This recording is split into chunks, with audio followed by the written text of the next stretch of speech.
Meus irmãos, boa noite, graça e paz. Eu peço o pedestal porque eu não consigo falar e segurar o microfone, ou é um ou é outro, então eu prefiro falar. Obrigado, meu irmão, por me servir com esse pedestal. Meus irmãos, que alegria poder estar com vocês nessa série e atender ao convite do pastor Clóvis e conhecer esta parcela do povo de Deus, e hoje em especial por duas vezes. Primeiro porque eu estou com minha família aqui e sempre que eu posso estar com a minha esposa e meus filhos nos eventos que eu falo, eu fico mais feliz, porque quem é casado e ministro sabe que viajar para ensinar, para pregar sem a esposa é muito ruim, você fica sentindo que está faltando algo. E hoje minha esposa está aqui, minha filha e o meu filho, eu quero apresentá-los a vocês. Amor, pode ficar de pé. Ela fez uma cirurgia recente, então ela está bem devagarinha. Essa é minha esposa, Lely Brandão. Muita gente conhece ela pelo Instagram, Café, Livros e Tulipas. É a minha esposa linda. Minha filha, Alice, que hoje faz aniversário. Nós estamos em ritmo de comemoração. Alice Brandão está aqui hoje fazendo 12 anos. E o Theo, que já foi para a salinha, na hora que chamaram, ele foi um dos primeiros aí. Obrigado, bem, pode sentar. Então agradecemos à igreja pelo convite e pela oportunidade de juntos pensarmos hoje que uma igreja de discípulos é uma igreja que imita a Cristo. E eu quero convidar você a abrir a sua Bíblia em Romanos capítulo 15, versos de 1 a 7. Romanos capítulo 15, versos de 1 a 7. Esta será a unidade da nossa reflexão nesta noite. Como falou o pastor Clóvis, sou pastor da Igreja Cristã Evangélica do Quatraque, uma igreja pequena, mas uma igreja muito amorosa e fiel à palavra do Senhor. E certamente os irmãos um dia terão a oportunidade de nos conhecer em nossa pequena igreja, no bairro que, segundo as Escrituras, é chamado de Nova Canaã. É o bairro modelo, o melhor bairro da América Latina, que é o Quatraque. Um dia vocês terão o privilégio de conhecer aquela terra que mana leite e mel. Romanos capítulo 15, versos de 1 a 7, nos diz assim o texto: Ora, nós que somos fortes, devemos suportar as debilidades dos fracos e não agradarmos a nós mesmos. Portanto, cada um de nós agrade ao próximo no que é bom para a edificação. Porque também Cristo não se agradou a si mesmo. Antes, como está escrito, as injúrias dos que te ultrajavam caíram sobre mim. Pois tudo quanto outrora foi escrito, para o nosso ensino foi escrito, a fim de que pela paciência e pela consolação das Escrituras tenhamos esperança. Ora, o Deus da paciência e da consolação vos conceda o mesmo sentir de uns para com os outros, segundo Cristo Jesus, para que, concordentemente e a uma voz, glorifiqueis ao Deus e Pai de nosso Senhor Jesus Cristo. Portanto, acolhei-vos uns aos outros, como também Cristo vos acolheu para a glória de Deus.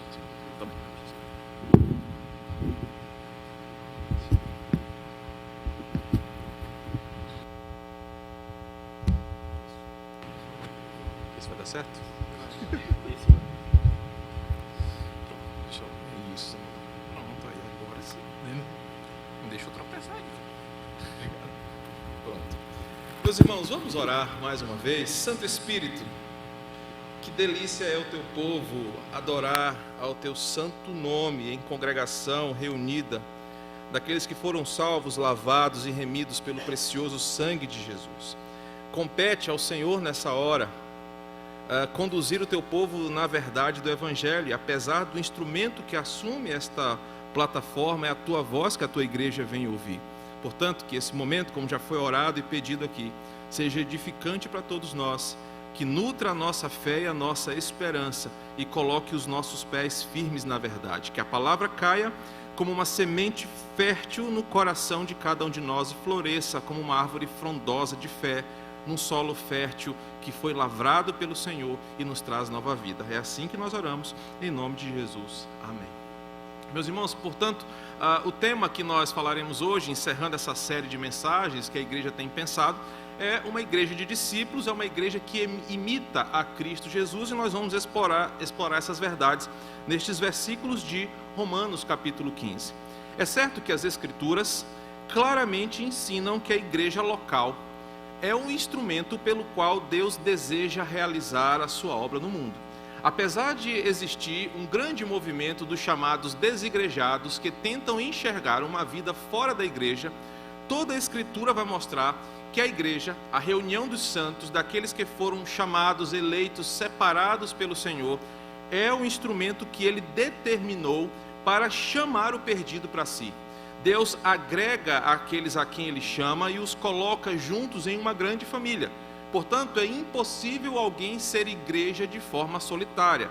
É impossível haver um cristianismo ou um fiel seguidor de Jesus sem que ele seja incorporado a um grande instrumento chamado igreja. E não apenas isso, a igreja ela é o contexto em que o próprio Deus santifica os que são seus. É na igreja que o povo é santificado pela palavra. É na igreja que, através dos sacramentos, do batismo e da ceia, os filhos de Deus são transformados, são separados, santificados para viverem à semelhança de Cristo. Por isso que a igreja é tão importante, mas tão importante nas Escrituras e no projeto de Deus, que um dos seus nomes é a noiva de Cristo, dada a relevância do que é ser igreja e estar fazendo parte desse movimento. Existem no Novo Testamento, só para que você tome conhecimento, inúmeros mandamentos apostólicos para que os crentes não deixem de congregar, porque deixar de congregar, segundo Hebreus capítulo 10, verso 25, é o início da apostasia. Portanto, a igreja é sim um instrumento de Deus, ela tem a sua importância, a sua relevância e ela é necessária para que aqueles que foram chamados por Deus vivam uma vida com Ele. E de novo, é impossível ser igreja solitariamente, é impossível ser a igreja fora do corpo.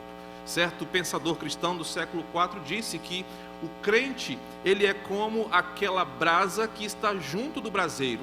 Se você tira aquela brasa, mesmo incandescente, do fogareiro, ele ainda fica por algum tempo, mas ao passar dos dias, das horas, ele esfria e não serve mais para nada. E a Bíblia mostra, que a igreja é esse instrumento que Deus planejou para que os seus sejam edificados. A Bíblia também diz que a igreja é a casa de Deus. Está lá em 1 Timóteo, capítulo 3, verso 15. Ela é coluna e baluarte da verdade. São adjetivos que Deus dá à sua igreja para mostrar para nós que é nessa vivência, na vivência dos crentes reunidos, que a palavra dele é ensinada, que nós somos despojados da nossa velha natureza, que nós nos revestimos de um novo homem, que nós somos parecidos com Cristo. A igreja é tão importante na vida de um crente que, se você não tiver um lugar para que essas coisas sejam ensinadas a você, dificilmente você se tornará alguém semelhante a Jesus. Enfim, a igreja é uma bênção. E bem-aventurados são aqueles que fazem parte de uma igreja saudável, de uma igreja abençoada, de uma igreja rica, ativa, onde os ministérios funcionam, onde os irmãos vivem em comunhão, onde há a presença de Deus sendo manifesta no meio do seu povo.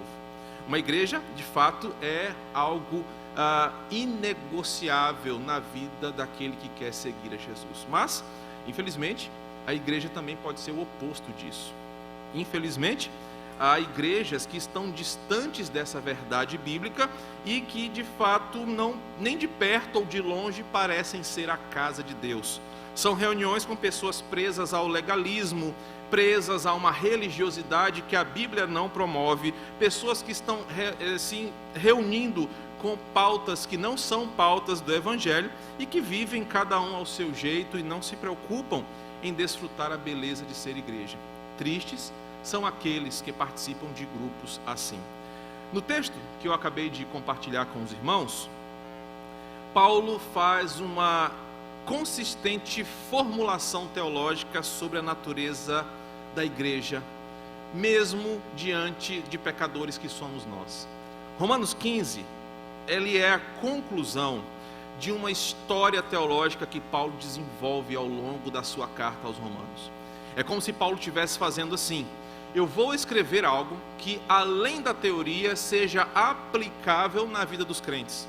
Por isso que a parte prática de Romanos está no final da carta, porque no começo ele estrutura toda a teologia da igreja, ele fundamenta os crentes numa sólida teologia, e a partir dessa teoria, dessa fundamentação teológica, a partir do capítulo 13, Paulo passa a aplicar essa teologia na vida dos crentes. Por exemplo, no capítulo 13 ele vai ensinar a igreja a lidar com os poderes estabelecidos.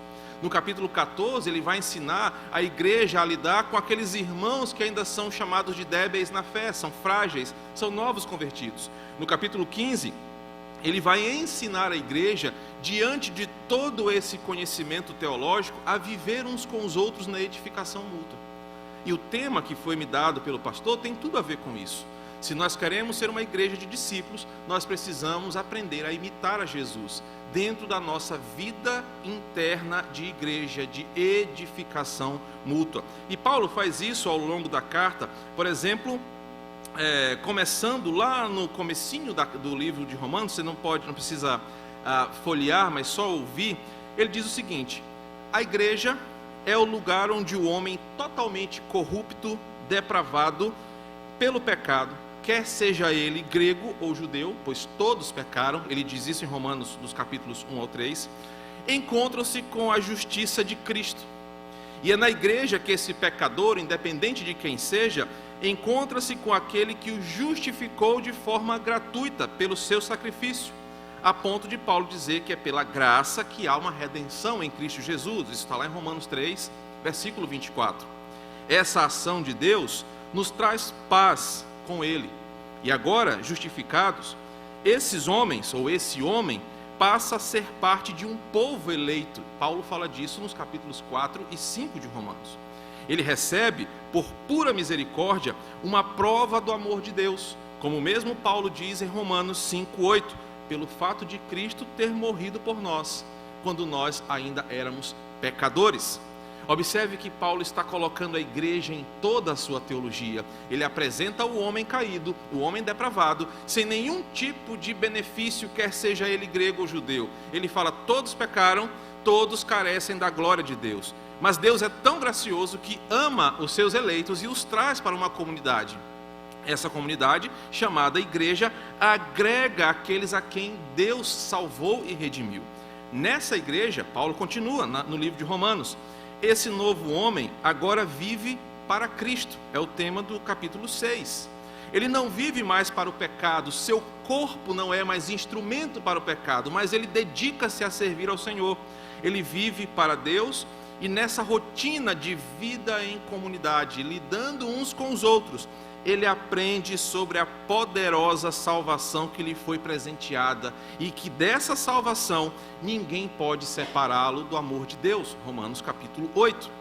E que Deus estendeu a sua graça para além dos judeus, é o que ele vai falar no Romanos capítulo 11, salvando seus filhos, salvando aqueles que estão longe, salvando aqueles que estão perto, salvando todos os que são seus. Por isso que a igreja é uma beleza, há todo tipo de gente, há todo tipo de pessoas unidas por um só propósito, a gratidão e a adoração, unidas pelo sangue de Jesus. Toda essa maravilha, Paulo continua na sua carta, reflete em virtudes que os crentes vivem uns para com os outros, Romanos capítulo 12. E nós servimos os nossos irmãos com uma mudança de mente, com uma vida transformada para o seu serviço. Já no capítulo 13, Paulo vai dizer que é na igreja que nós damos testemunho a esse mundo sobre a nossa relação com as lideranças estabelecidas. Em outras palavras, em Romanos capítulo 13, Paulo vai dizer que é na igreja que existe sensatez para lidar com as questões políticas em um momento tão tenso como esse que estamos vivendo. E não é porque nós temos a nossa opinião política ou o nosso candidato de estimação, mas porque nós temos a mente de Cristo e no mundo de insensatez, a mente de Cristo nos leva a pensarmos de forma do alto, de forma como Cristo enxerga todas as coisas. E aqui, em Romanos capítulo 14 e 15, Paulo vai nos modelar uma vida de igreja dentro da comunidade, lidando com irmãos mais frágeis, lidando com irmãos que são difíceis de lidar, lidando com aqueles que estão chegando, lidando com aqueles que já estão partindo para a glória, e a edificação mútua, ela é esse grande instrumento. Por isso que eu escolhi esse texto para nós essa noite, porque eu tenho plena certeza de que tudo que eu expus de Romanos 1 até o 14, vocês vivem de forma abençoada. Vocês têm boa teologia, vocês têm bons ministérios, uma igreja que funciona chamando o pecador ao arrependimento e à fé genuína em Jesus Cristo. Vocês são instruídos pela palavra a lidarem com as tensões desse mundo. Mas precisamos encerrar essa série de mensagens pensando no que Paulo nos apresenta aqui. Que uma igreja de discípulos de Jesus é uma igreja que imita ao Senhor, edificando uns aos outros. É isso que nós vamos ver agora em algumas verdades ao longo desses versículos. Olhe comigo, versículo 1. E aqui nesse versículo, nós vamos aprender o primeiro princípio. Versículo 1 de Romanos, capítulo 15. O apóstolo deixa claro que na igreja sempre haverá uma multiplicidade de estágios de maturidade espiritual. E é essa multiplicidade, é esse formato de pessoas em diferentes estágios de maturidade que vai contribuir para o crescimento de todos. O versículo 1 ele diz, olha, nós que somos fortes devemos suportar as debilidades dos fracos e não agradar-nos a nós mesmos. A primeira verdade que Paulo apresenta aqui é que a igreja sempre será uma comunidade de pessoas em diferentes níveis de maturidade. E que ao invés disso ser uma barreira, ao invés disso ser um problema, essa divergência de maturidade espiritual deve contribuir para a edificação da igreja. Ele diz que na igreja sempre haverão os fortes, aqueles que devem suportar. E a palavra forte aqui que Paulo usa são pessoas com raízes profundamente estabelecidas na palavra. São pessoas cujas raízes de fé aguentam até as mais fortes tempestades. Mas também Paulo diz no versículo 1 que há os fracos, e que esses fracos cometem coisas débeis, coisas erradas, coisas frágeis, porque eles não têm alicerce profundo. A igreja sempre será esse ambiente rotativo de pessoas. Não há aqui na terra nenhuma igreja onde todas as pessoas estejam no mesmo nível de santidade, estejam no mesmo grau de maturidade, porque a igreja planejada por Jesus é uma igreja onde constantemente ele vai agregando, adicionando aqueles a quem ele salva. Por isso há aqueles irmãos mais maduros na fé, mas há aqueles que estão recém-chegados, ainda cheios de espinhos, ainda envolvidos com a sua vida pregressa, tendo dificuldade de libertar-se do velho homem. A igreja é esse ambiente rotativo, onde pessoas entram, pessoas saem, pessoas chegam ao Senhor, pessoas são chamadas ao Senhor. E o que o apóstolo ressalta é que a graça de Deus torna o cristão forte. Não são os seus diplomas, não é o tempo que você tem de conversão, mas é a graça de Deus que torna você forte, na medida em que esse crente forte experimenta nova vida em Cristo, e ele vai vivendo com Deus nas dificuldades do dia a dia. Mas isso, o forte não faz para ser arrogante ou soberbo na igreja. É aquele perfil de um irmão que se acha tão maduro, que merece ser ovacionado pelos demais, que deve ser ouvido e jamais contestado, aquele perfil de um crente forte que acha que está acima dos outros. Paulo vai ensinar que esse crente forte foi preparado pelo Senhor, foi fortalecido no Senhor, com a única e exclusiva finalidade de ajudar os fracos. Então, se Deus fez de você um discípulo forte, se pela graça de Deus, as experiências do dia a dia, a sua vida com Deus, lhe tornou um crente fundamentado, com as suas raízes profundas, que nem as mais fortes tempestades conseguem te arrancar, Ele não fez isso para que o seu coração se ensoberbecesse. E como a igreja moderna sofre de crentes assim? Crentes que são maduros na fé e que acham que por causa da sua maturidade, tempo de igreja, sobrenome, ou porque participaram da fundação de uma igreja, se acham donos, se acham inquestionáveis, se acham superiores aos outros. Mas o texto diz que Deus prepara os fortes para ajudarem os fracos, aqueles que têm poucas raízes, aqueles que estão com dificuldades, e o forte existe na igreja para ajudar o fraco a crescer e se estabelecer no reino de Deus. Percebam a diferença da igreja para o mundo. Porque no mundo, os mais fortes oprimem e se aproveitam dos mais fracos. Nas empresas, no mercado de trabalho, aqueles que são mais fortes, que têm as costas largas, eles se aproveitam para explorar aqueles que menos podem. Eles aproveitam para massacrar aqueles coitados que não têm onde se firmar. Mas Paulo diz que na igreja, aqueles irmãos mais fortes foram preparados pelo Senhor para que os mais fracos se tornem fortes e assim possam cuidar de outros fracos que chegam. E isso faz da igreja uma engrenagem, um ambiente rotativo, vivo, dinâmico, onde todos cuidam de todos. O versículo 1 nos ensina que Deus, de propósito, colocou pessoas mais problemáticas do que outras na igreja. O versículo 1 nos ensina que o próprio Deus agrega pessoas diferentes na mesma localidade para que uns cuidem dos outros. É com aquele irmãozinho que é, carne de pescoço que Deus está tratando o seu coração. É com aquele irmão que se acha superior aos demais, porque Deus o agraciou com riquezas e patrimônios, que Deus quebra o seu coração a servir a igreja com os seus bens. É aqueles irmãos que passaram por uma vida de dificuldades, que são instrumentos de Deus para serem cuidados por aqueles que por vezes viveram uma vida pacata no Evangelho. O verso 1 nos ensina que a igreja é uma igreja de diferentes pessoas, porque assim Deus quer nos edificar. O verso 2 nos mostra que cristãos maduros devem servir de exemplo e edificação para os mais frágeis, e não como motivo de escândalo ou discórdia. Versículo 2, Paulo vai dizer assim: portanto, cada um de nós, que somos fortes, agrade ao seu próximo no que é bom para a edificação. E o princípio do versículo 2 é o seguinte: já que Deus coloca algumas pessoas para serem fortes na fé, o princípio disso é que esses fortes sirvam de instrumentos de edificação e não de escândalo ou tropeço. Porque nós temos essa tendência, temos uma tendência pecaminosa de achar que todos devem respeitar a nossa opinião, que todos devem pensar iguais a nós. Afinal de contas, sempre nós temos o pensamento correto, sempre nós estamos certos, somos os fornecedores das opiniões mais sensatas, somos aqueles que têm a suprema sabedoria. Esse é um problema de crentes fortes que usam a força que Deus deu para o princípio errado, para pecar. O mundo realmente ensina você a ser desse jeito. Quanto mais alto, mais forte você é, existe até o ditado: manda quem pode e obedece quem tem juízo. Essa é a filosofia do mundo.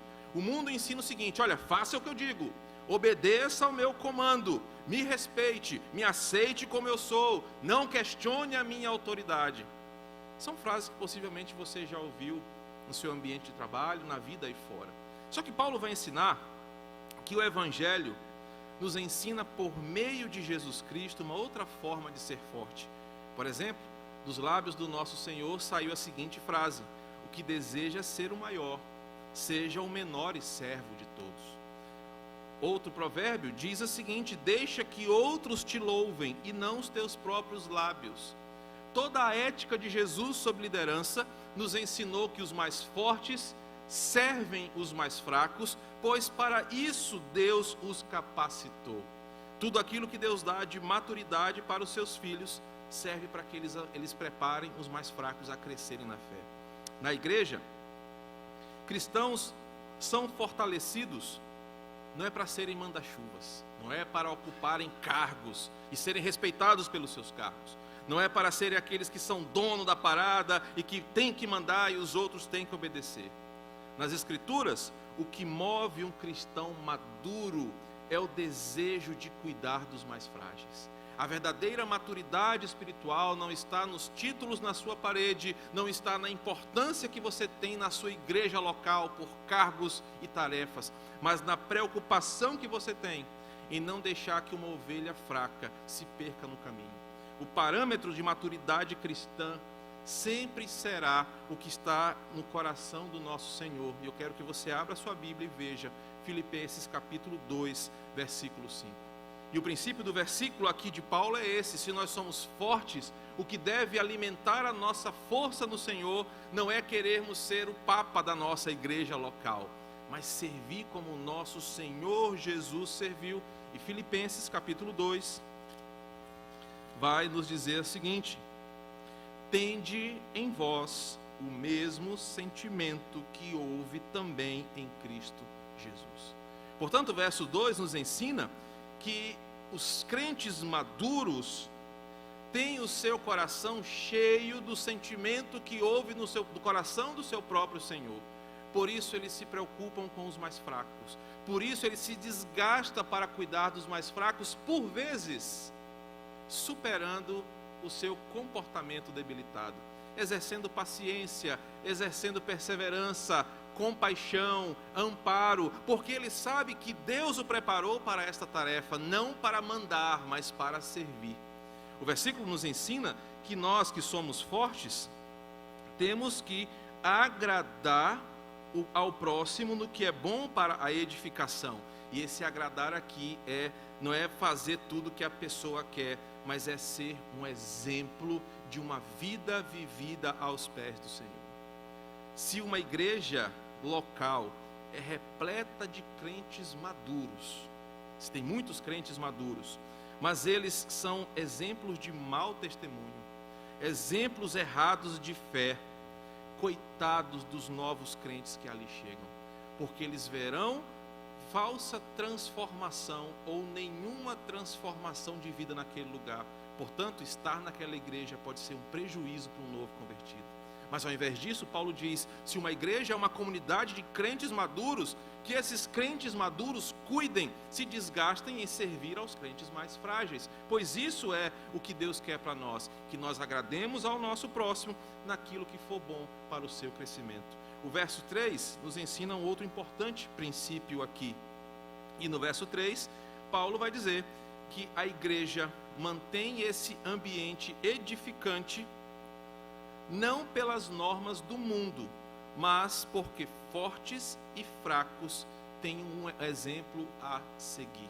E eu vou repetir para que você memorize isso comigo. A igreja mantém um ambiente diferente do mundo, porque tanto fracos como fortes olham para Jesus. E Paulo diz isso no verso 3, porque também Cristo não se agradou a si mesmo. E agora Paulo vai ensinar aqueles irmãos o seguinte: para os fortes, já que nós temos que seguir a Jesus, a instrução é essa: a maturidade vai ensinar você a se desgastar em favor do crescimento e do cuidado dos seus discípulos. Não foi o que Jesus fez? Andando com homens pecadores, e muitos deles, mesmo com o aprendizado intensivo, não entenderam nada sobre o Evangelho. Leia Atos capítulo 1, que na ascensão de Jesus, os discípulos: e aí, Jesus, é agora que você vai botar o terror aqui nos romanos? Jesus fala: como assim, cara? Eu andei contigo 3 anos, tu acha que eu vim para cá para lutar contra Israel, contra os romanos? Jesus se desgastou. O exemplo de maturidade para cuidar daqueles que são mais fracos, para cuidar daqueles que não estão tão fundamentados. Então, para os fortes, o versículo 3 nos ensina: se desgastem em favor do crescimento dos mais novos, invista em discipulado, não deixe que a ovelha fraca, a árvore com poucas raízes, seja derrubada pelas tempestades, mas você que é forte, cuide daquele que é fraco. Você foi fortalecido para ter conteúdo de vida e de fé, para ensinar um novo convertido, um discípulo recém-chegado, a suportar os dias maus. Mas para os fracos, o versículo 3 também nos ensina um princípio importante. Ele diz: olha, Cristo é o exemplo maior de uma nova vida para você. Ele é o seu referencial. Por Jesus você deve viver. Os mais frágeis, já que Cristo é o nosso exemplo, devem almejar o crescimento e a maturidade em todos os níveis da sua vida. Se os fortes devem cuidar dos mais fracos, os mais fracos são convidados a olharem para Jesus e a abnegarem os seus pecados, os seus prazeres, em prol de uma santificação. Se você está acompanhando o raciocínio, Paulo está fazendo da igreja uma comunidade dinâmica, onde maduros cuidam dos mais frágeis, os mais frágeis almejam ser maduros para cuidar de outras pessoas, e nisso a igreja vai crescendo, nisso a igreja vai ampliando as suas fronteiras. No versículo 4, Paulo vai nos ensinar que a disposição da igreja, e veja que bênção, no intuito de mantê-la firme na sua missão, de edificar, de discipular, de cuidar, Deus deixou o seu manual, Deus deixou a sua palavra, para que nós saibamos exatamente como agir nos dias difíceis que nós estamos vivendo. Versículo 4, Paulo diz: pois tudo quanto outrora foi escrito, para o nosso ensino foi escrito, a fim de que pela paciência e pela consolação das Escrituras tenhamos esperança. Paulo vai dizer o seguinte: a igreja é tão abençoada que ela não vive à mercê do seu líder. Seres humanos são confusos, cada um pensa de um jeito. Imagina cada pastor que assumisse essa igreja: não, agora a coisa vai andar, eu tenho uma nova visão, agora o trem vai desandar aqui. Deus se preocupou tanto comigo e com você, que Ele nos colocou num lugar planejado por Ele, e Ele deu à nossa disposição um manual. Em Romanos 15:4 fala que Ele nos deu tudo o que foi escrito, para que nós não nos sintamos desamparados à mercê do seu ensinamento. E é pela palavra de Deus que somos instruídos, é pela palavra de Deus que, como igreja, nós sabemos como agir nas mais diferentes situações que a vida nos propõe. É pela Escritura que nós somos direcionados a sermos iguais a Cristo.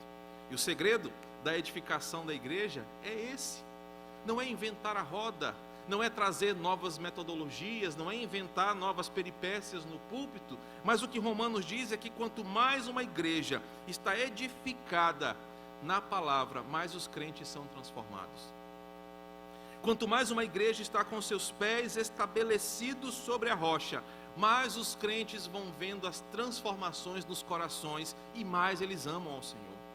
E sabe como isso funciona, irmão? Alguns gostam de chamar isso de a teologia ao redor da mesa.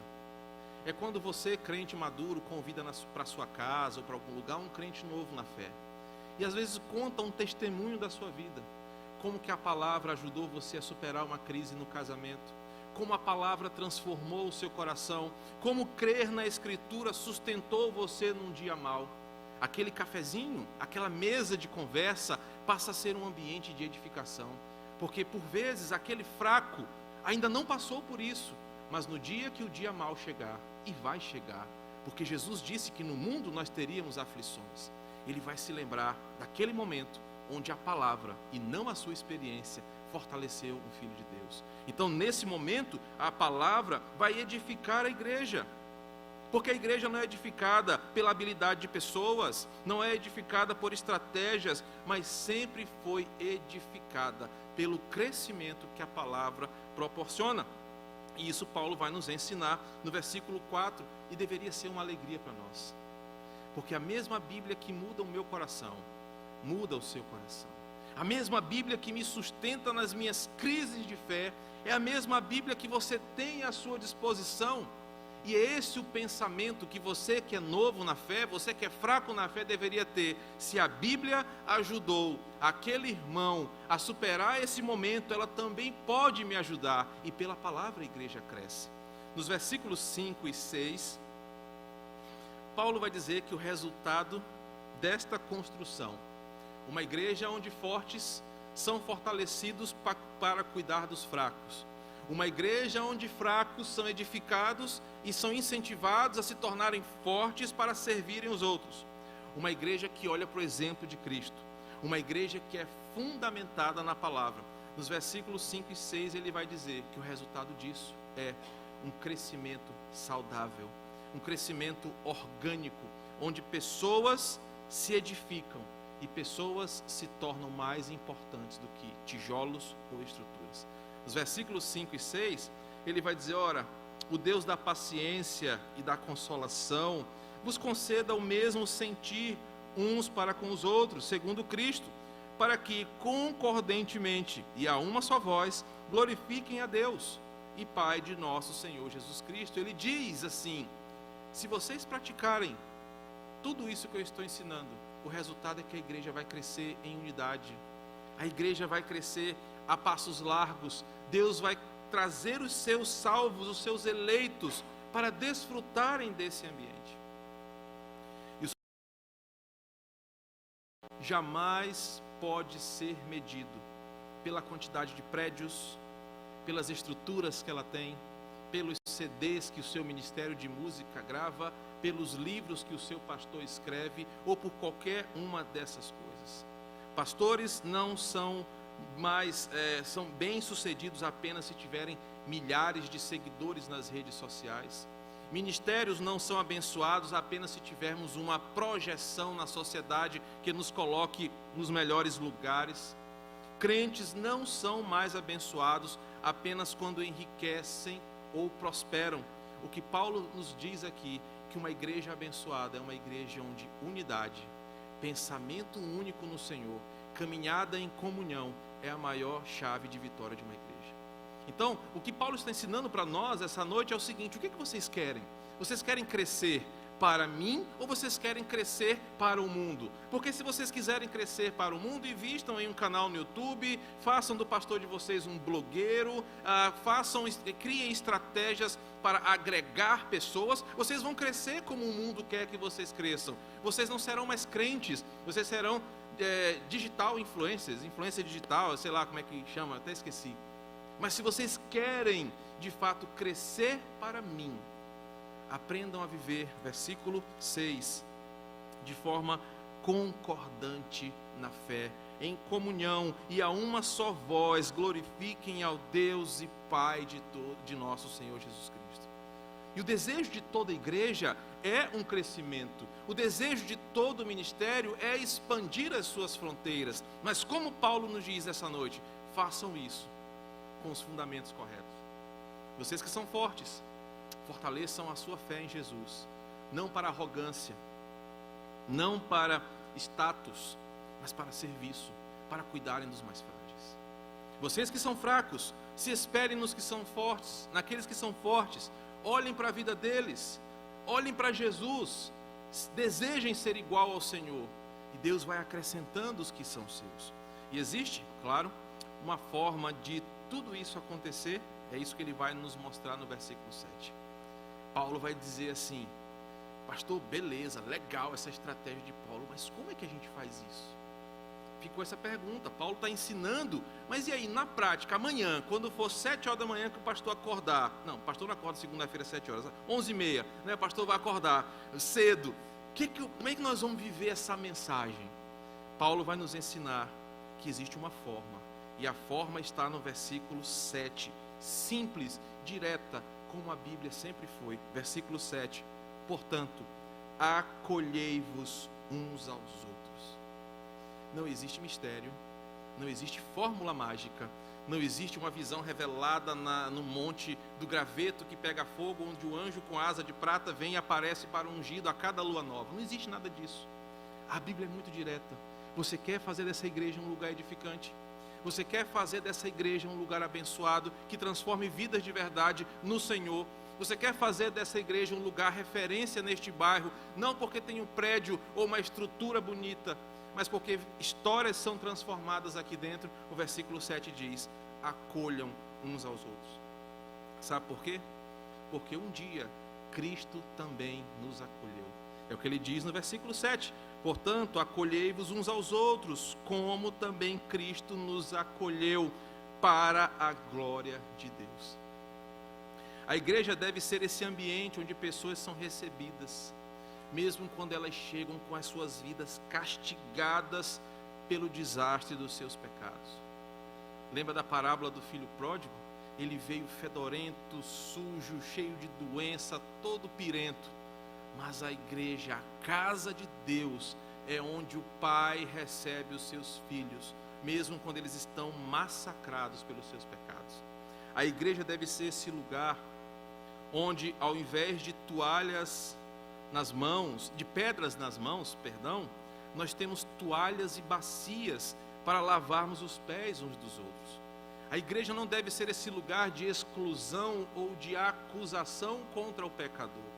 Devemos ser veementes contra o seu pecado e a sua forma pecaminosa de viver, mas aprisionado ao pecado está alguém por quem Cristo morreu.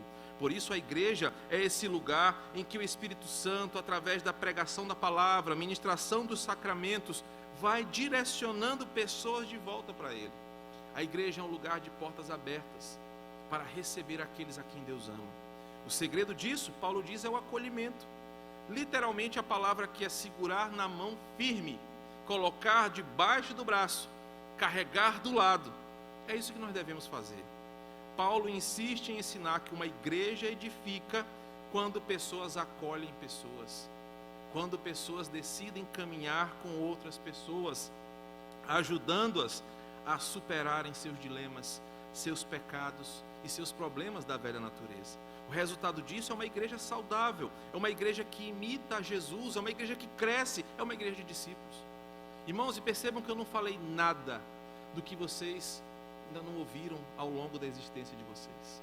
Eu não trouxe nenhuma fórmula mágica, eu só trouxe uma instrução de Paulo para o segredo de sucesso de uma igreja cristã: viverem para Jesus, serem fortalecidos na palavra, cuidarem dos mais fracos, olharem para Jesus, se firmarem na palavra e acolherem uns aos outros. Tristes são aqueles que entram por essa porta, não por essa porta, mas pela porta de uma igreja, e são anônimos, invisíveis, não se sentem acolhidos. O segredo que Paulo nos ensina é: a igreja que cresce é uma igreja que acolhe, cuida, investe em pessoas e não em estrutura. Eu quero concluir apenas com algumas aplicações que podemos fazer para nós, coisas práticas que podem ser colocadas em exercício por esta igreja a partir de amanhã, 11h45, quando o pastor acordar, porque 15 minutos ali é daquela espreguiçada na cama. A partir de amanhã, como que a igreja aplica isso para que nós possamos ser essa igreja que Paulo desenhou? Em primeiro lugar, esta unidade nos ensina que a igreja é formada por diferentes níveis de crente, com diferentes níveis de espiritualidade. E que ao invés de você carregar pedras nas mãos para jogar naqueles que erram, você que se considera forte deveria ser o primeiro a ajudar o irmão que peca a superar o seu pecado. Porque é nesse exercício que pessoas têm o seu coração tratado pelo Evangelho. Não devemos viver em busca de uma igreja perfeita, pois ela não existe aqui na terra. A igreja madura, perfeita, será aquela que nós participaremos na eternidade. Mas a igreja aqui é esse organismo onde pessoas nascem, amadurecem, dão frutos e um dia partem para o Senhor. E nesse exercício, os fortes cuidam dos mais fracos. Em segundo lugar, o texto nos levou a uma reflexão sobre a nossa postura como crente maduro. Todos aqui nesse lugar hoje querem ter o status de crente maduro. Ninguém quer ser menino na fé para sempre. Mas para isso, nós precisamos pensar: para que queremos ser maduros? Para alimentar o ego do nosso coração? Para termos status e sentarmos nas primeiras cadeiras e todos nos respeitarem? Ou desejamos a maturidade para servir aqueles que são os mais desprezíveis entre nós? O apóstolo nos leva a pensar nessa atitude, porque ele diz que Cristo não considerou o fato dele ser o próprio Deus, mas serviu àquele mais vil pecador que andou ao seu lado. E por fim, o texto nos faz sonhar e desejar agir por uma igreja saudável, uma igreja forte, uma igreja que cresce a cada dia. A unidade nos fez pensar em servir mais e servir melhor as pessoas que chegam por essas portas. O texto nos ensinou: se queremos de fato ser uma igreja poderosa, precisamos investir em acolher pessoas. Estruturas, projetos, tecnologias, essas coisas serão sempre secundárias. Cristo morreu por pessoas e não por coisas. O segredo de uma igreja triunfante é uma igreja que pessoas se unem para que cheguem à unidade da fé, como ele diz em Paulo, em Efésios, ao pleno conhecimento do Filho de Deus, à perfeita varonilidade, à medida da estatura da plenitude de Cristo. Esse é o segredo de uma igreja de discípulos, uma igreja que cresce por imitar ao Senhor Jesus. Que Ele nos abençoe com a reflexão da sua palavra e torne esta igreja uma igreja de discípulos. Vamos orar? Pai querido, obrigado, Senhor, porque a Tua palavra sempre nos instrui. ela é viva, ela é eficaz, ela é poderosa, ela transforma corações e ela sempre nos diz os caminhos que devemos andar em Ti. Nessa noite, esta igreja reunida ao redor da Tua palavra e pela Tua palavra, ouve dos lábios do Senhor que o desejo do Teu coração é que este lugar seja um lugar onde pessoas têm suas vidas transformadas pelo Evangelho e que o Senhor tem fortalecido pessoas aqui para cuidarem daqueles novos na fé. E aqueles novos na fé se tornam fortes na fé para cuidarem de outros novos na fé e assim o Teu reino vai sendo expandido ao nosso redor. Não precisamos de estratégias ou métodos humanos, precisamos apenas da Tua palavra e de viver os ensinamentos contidos nela. A Tua palavra nos ensina sobre ter em nós o mesmo sentimento que existiu no coração de Jesus quando Ele veio a este mundo se entregar em nosso favor para cumprir a justiça do Pai. Meu Deus, o pedido que nós temos nessa noite a Ti é: Senhor, que esta igreja seja um celeiro de maturidade cristã, onde os crentes são fortalecidos na Tua palavra para servirem ao Senhor, e que o coração de cada um desses irmãos arda com a Tua palavra que nos ensina que importa é que o Senhor cresça e nós venhamos a diminuir, e que a cada nova vida salva, novo crente chamado para o Senhor, haja nesse lugar celebração, acolhimento, oportunidade, discipulado e nova vida. Nós Te somos gratos porque a Tua palavra está à nossa disposição. Ela nos ensina como fazer isso. Ela nos dá uma referência maior e perfeita de tudo. Por isso Te louvamos, porque o Senhor tem dado tudo o que precisamos para Te servir com qualidade. E em Cristo Jesus nós oramos agradecidos. Amém. Deus abençoe, meu irmão, em nome de Jesus.